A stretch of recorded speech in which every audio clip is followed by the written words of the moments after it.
Sejam todos bem-vindos a mais uma aula. Hoje é dia 26/6/2020. Vamos então ter aula de Ciências Sociais, grupo 5, capítulo 5, e vamos trabalhar somente o módulo 13, tá?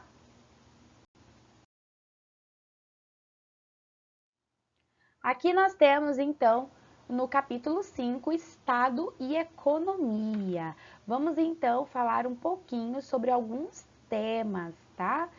Que se encaixam um pouco a filosofia, a sociologia, a história e as ciências sociais. Então a gente tem aí quais são os dois pontos que nós vamos discutir. Primeiro dentro dos objetivos do grupo, descrever as características diferentes propostas de acordo com a sociedade contemporânea. Vamos então analisar sobre o liberalismo econômico, relacionar, também vamos compreender as ideias básicas socialistas, compreender o projeto do Estado do Bem Social e, por fim, identificar as relações entre o Estado e a economia e seus diferentes projetos políticos. Então, a gente vai estar trabalhando esses conceitos. Então, temos o estado do bem-estar social. O estado do bem-estar social, ele é derivado do inglês, né? O welfare state, que significa, então, é uma perspectiva do Estado para o campo social e econômico, na qual a distribuição de renda para a população, bem como a prestação de serviço público, é visto como uma forma de combate às desigualdades sociais. Então, portanto, o Estado é um agente que promove a organização e a vida social e econômica, proporcionando os indivíduos bens, né? Indivíduos bens e serviços essenciais durante toda a sua vida. Como é feito, esse modelo de gestão pública é típico de um sistema social-democrata das sociedades ocidentais modernas. E atualmente seus melhores exemplos podem ser encontrados nas políticas da Noruega, da Dinamarca e da Suécia. Já o liberalismo econômico é uma doutrina surgida do século XVIII. O principal representante é o escocês Adam Smith, que nós já vimos isso lá nas ideias iluministas. O liberalismo econômico defende a não intervenção do Estado na economia, a livre concorrência e o câmbio livre da propriedade privada. O resumo de tudo isso, então, o que significa, né? O liberalismo é um grupo de pensadores que criticava, né, o que eles consideravam uma excessiva intervenção do Estado na economia, deixando pouco espaço para a livre iniciativa.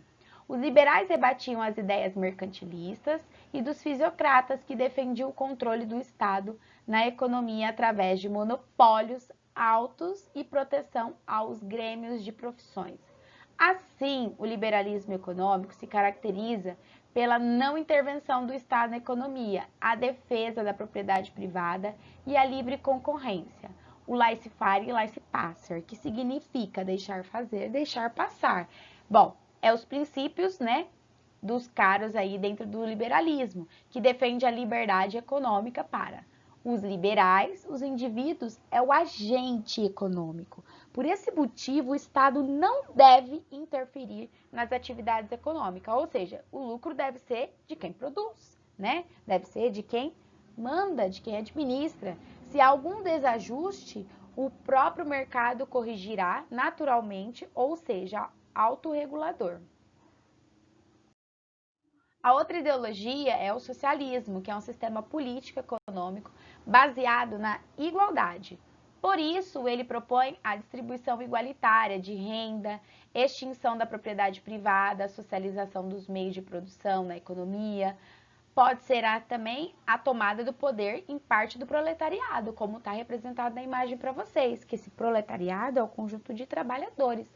O socialismo visa uma sociedade sem classes sociais, sem desigualdade, onde os bens e as propriedades passam a ser de todos. O objetivo é acabar com as grandes diferenças econômicas entre os indivíduos, ou seja, a divisão entre pobres e ricos. Aí na apostila de vocês, no módulo 13, nós vamos começar a discutir isso e analisar, tá? Então, nós temos aí liberalismo, socialismo, estado do bem-estar social. Nós vamos estar discutindo sobre tudo isso. Agora, na página 250, nós temos aí o que é o liberalismo econômico na apostila de vocês. No segundo parágrafo, diz assim: o desenvolvimento dessas relações socioeconômicas capitalistas desperta entusiasmo, crítica nos meios intelectuais. Alguns estudiosos identificam no capitalismo como a sua competitividade, sua geração de riquezas, um horizonte promissor para a humanidade. Outros, alertando para a desigualdade social, estabelecida pela dinâmica do mercado, são menos otimistas diante da possibilidade capitalistas, indicando aí a necessidade de medidas corretivas para reduzir ou eliminar seus efeitos negativos. Ainda os pensadores para os quais o capitalismo é essencialmente injusto e desumano, sendo preciso, segundo eles, substituí-lo por uma forma diferente do socioeconômico das relações humanas. Então, nós temos o Adam Smith aí, na apostila de vocês, mostrando então uma estátua dele, né? Então, para ele, a principal ideia e ideologia é que o liberalismo confia plenamente a capacidade do capitalismo promover o desenvolvimento econômico e social. Ou seja, acredita que o mercado, por ser si mesmo, tende a gerar condições e vida vantajosa para a humanidade.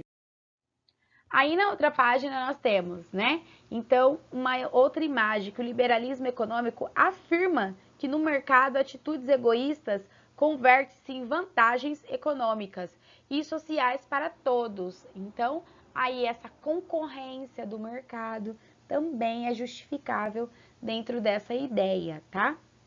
Então, sobre o mesmo prisma capitalista, né, orientados pela ambição, pelo lucro, por investimentos, né, os seus capitais em setores no qual há maior demanda, que é a procura de mercadorias. A noção de mercado autorregulável, na linguagem dos liberalistas aí, né, o mercado pode ter ou não ter incentivo do governo ou não, mas ele dentro do setor privado ele consegue se manter com a concorrência, tá? Então, no mercado se realizam alguns direcionamentos. Para o Adam Smith, a mão invisível do mercado se converte num egoísmo e num benefício socioeconômico. E aí nós vamos discutir um pouco mais sobre esse assunto na nossa aula ao vivo. Na página 252, a gente tem aí o Estado não deve interferir nas relações de mercado, ou seja, pois as políticas governamentais dessa natureza são prejudiciais ao desenvolvimento dos capitais. Portanto, as ingerências estatais na economia são recusadas pelos pensadores liberais. Quais seriam, conforme o liberalismo, a função do Estado, então? Então, aí a gente tem, dentro das três regras, né, que o Adam Smith coloca, proteger o país contra invasores estrangeiros, proteger os cidadãos contra injustiças cometidas por outros cidadãos. E o dever de erigir e manter as instituições e obras públicas, que, embora altamente vantajosas para toda a grande sociedade, são da natureza, tal que os lucros jamais compensariam as despesas se essas estivessem a cargo de um indivíduo ou de um pequeno número de indivíduos. Então, o neoliberalismo, como é caracterizado aí na apostila de vocês, deve ser para classificar esse retorno a aspectos essenciais, como o liberalismo econômico é considerado no mundo globalizado, né, com as marcas, né, o comércio internacional. Os partidários neoliberalistas defendem a privatização de empresas estatais, a redução da legalização trabalhista e o Estado mínimo aí, né? Aonde a redução do poder estatal tem a finalidade de garantir a ordem social. Veremos então um resuminho. Adam Smith nasceu em Kirkcaldy, perto de Edimburgo, na Escócia, em 1723, filho de um fiscal da alfândega e de sua segunda esposa, e viveu até os 67 anos. Conhecido como pai da economia moderna e o mais importante teórico do liberalismo econômico, graduou-se em Humanidades aos 17 anos na Universidade de Glasgow, centro do iluminismo escocês, e pós-graduou-se em Filosofia em Oxford, estabelecendo-se como conferencista de ética em Edimburgo. Aos 27 anos, de volta à Universidade de Glasgow, agora como professor, lecionou lógica e depois filosofia moral, isto é, teologia, ética, jurisprudência e economia política. Aos 35 anos, tornou-se reitor. No seu círculo de amizades, convivia tanto com James Watt, engenheiro escocês que viabilizou a máquina a vapor, propulsora da Revolução Industrial, como com David Hume, filósofo escocês, ou ainda com os experientes mercadores do comércio colonial, que o atualizavam sobre economia na prática. Em 1759, Smith publicou seu primeiro livro, A Teoria dos Sentimentos Morais, sobre a natureza humana, suas paixões, seu egoísmo. Para ele, os homens possuíam uma voz interior, com sentido moral, que os aconselhava sobre seus atos. Convidado a ser tutor do Duque de Buccleuch no ano de 1763, Smith levou-o a estudar em Toulouse, Genebra, Londres e Paris, onde conheceu os iluministas e suas ideias de liberdade, que inspirariam a Revolução Francesa e a independência dos Estados Unidos. Depois de frequentar os cafés literários de Paris, onde os iluministas divulgavam suas teses, Smith retorna à sua cidadezinha, contaminado por Voltaire, que defendia todas as liberdades de pensamento, da imprensa, de religião e também liberdade da economia.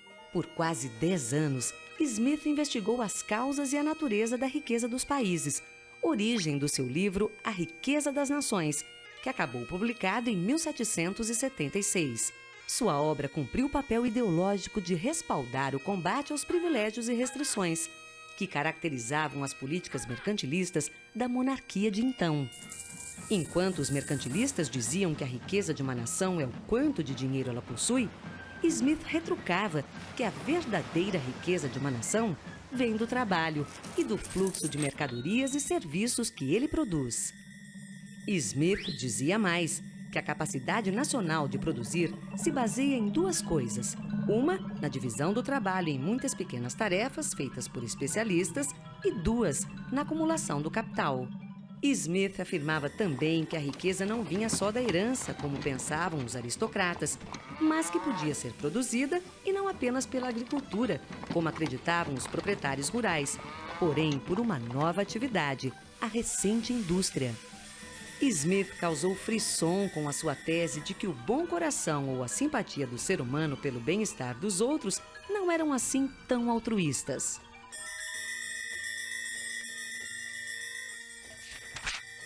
Não é da benevolência do açougueiro, do cervejeiro e do padeiro que esperamos o nosso jantar, mas da consideração que eles têm pelos próprios interesses. Apelamos não à sua generosidade, mas ao seu amor próprio, pois nunca os comoveremos pelas nossas necessidades, mas pelas vantagens que eles podem obter. Ele afirmava que tudo funciona melhor em um ambiente onde o homem tem liberdade para empreender, movido por uma espécie de mão invisível que o empurra naturalmente ao lado certo. Mão invisível que os franceses chamavam de laissez-faire, traduzindo, deixa fazer. Se há um produto em abundância, o preço baixa, dizia Smith. Por outro lado, se um produto é raro e difícil de encontrar, o preço sobe e as pessoas se dispõem a pagá-lo. É aí que entra a mão invisível, apontando ao empresário o caminho onde investir para lucrar, ao mesmo tempo em que faz o bem. Vale dizer, só obterá lucro quem melhor servir a sociedade. Vencer a concorrência não requer apenas a venda pelo menor preço, mas também a criatividade, as invenções que aperfeiçoam os produtos, os serviços e as artes.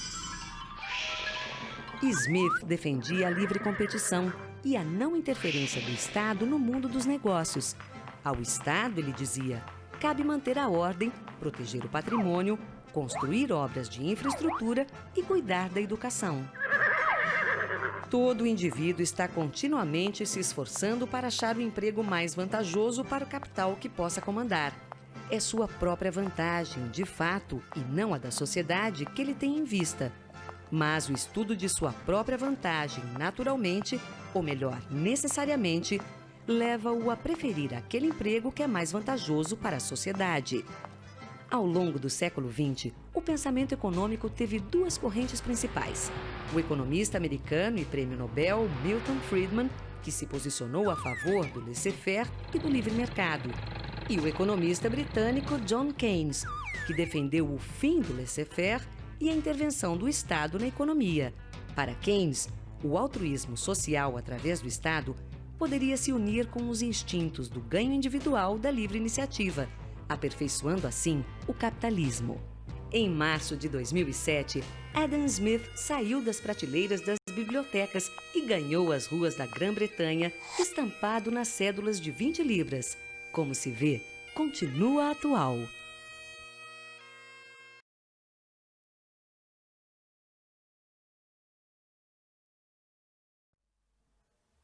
Bom, eu vou falar um pouquinho sobre o neoliberalismo e suas consequências no mundo.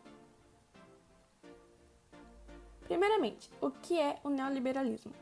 A gente pode definir o neoliberalismo como um conjunto de ideias políticas e econômicas capitalistas que defendem a não participação do Estado na economia. E de acordo com essa ideia, devem haver total liberdade de comércio, pois esse princípio garante o crescimento econômico e o desenvolvimento social de um país. Quais são as suas principais características? Algumas das características do neoliberalismo é a pouca intervenção do governo no mercado de trabalho, a política de privatização de empresas estatais, a abertura da economia para a entrada de empresas multinacionais e a defesa dos princípios econômicos do capitalismo, e também ênfase na globalização. Qual é a sua origem? Bom, o neoliberalismo surgiu na década de 1970, através da escola monetarista do economista Milton Friedman, como uma solução para a crise que atingiu a economia mundial em 1973, provocada pelo aumento excessivo no preço do petróleo. Quais são os seus principais governos? Bom, as ideias neoliberais foram inicialmente implementadas na Alemanha Ocidental.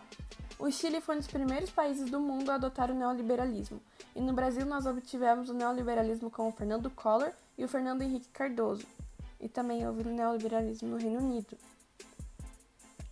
E as suas teorias econômicas? As teorias econômicas tidas como neoliberais geralmente são agregadas no termo economia neoclássica. As teorias neoclássicas foram influenciadas e interagem com as seguintes escolas de pensamento: o liberalismo econômico, a economia clássica, a escola keynesiana e o monetarismo. E as consequências? A desigualdade social, a economia instável, fluxo de capital invertido e muitos salários baixos. Também houve muito desemprego e a dependência do capital internacional também, isso principalmente nos países mais pobres e menos desenvolvidos. E foram só essas? Não foram só essas as consequências. Claro que não, também não tem como ter só isso de consequência. Bom, uma outra consequência foi que houve uma tremenda liberalização financeira, que se pensava que o fluxo de capital iria dos países ricos aos pobres, mas ocorreu totalmente ao contrário. Então é isso, digamos que o neoliberalismo é uma merdinha.